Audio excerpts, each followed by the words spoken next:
Thanks to the amazing folks over at Ameda City through the Predecessor Creators Guild, I've been given an opportunity to take a first look at Predecessor's upcoming patch, patch 1.4.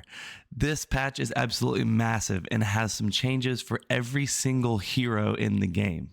It's also going to bring us our next Predecessor hero, Boris, who's going to be charging his way into Sanctuary.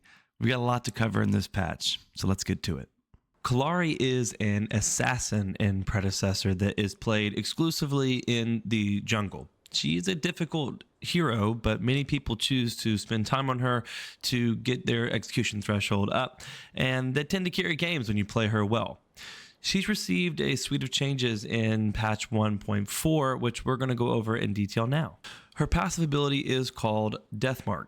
With this ability, Kallari, when she deals damage to an enemy target, she will apply her death mark.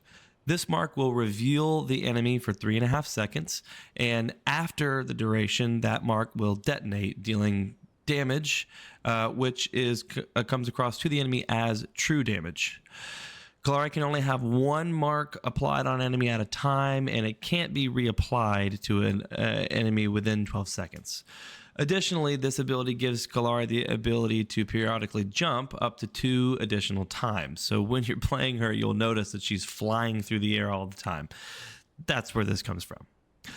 The next change to her kit is to her her primary ability, Shadow Walk. This ability no longer heals her when used and no longer stems her next basic attack with additional damage. Instead, they've added a new feature to this ability. When Kallari is in Fog of War, meaning when she is not on the map, she will passively heal. In addition to this ability, she now has, it now has a higher cooldown early, but a lower cooldown late, which is probably best for her because she's going to be scrapping more in the mid to late game, so she'll benefit from going invisible and regenerating some health. The next change is to her secondary ability, Shadow Dance. This didn't receive a lot of changes, but it is now Blink proxy compatible. So with this ability, she backflips high into the sky, and then after a short duration, she's able to dash toward an enemy in the air. She does do double damage to the target that she's dashing to if they are marked with her death mark. The next change is to her alternate ability, Crippling Dagger. This ability is now Blink proxy compatible as well, and the only other changes to this is that it does slightly less damage late, but it's better for the clear in the jungle because they've added some additional monster damage. They've lowered the scaling damage, they've lowered the slow, and but they have increased the slow duration. So some fair trades here with this ability. The last ability is Guillotine. This is her ultimate ability. This ability now does damage based on missing HP.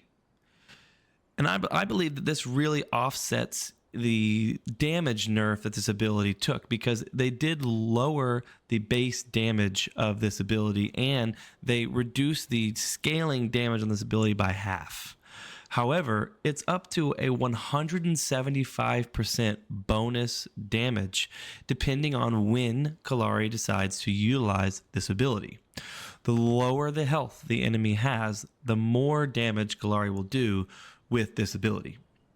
So let me know if you think you're up to trying to master Kallari in the next patch 1.4, and if you're willing to play her. Let me know what you think about the kit changes in the comments below.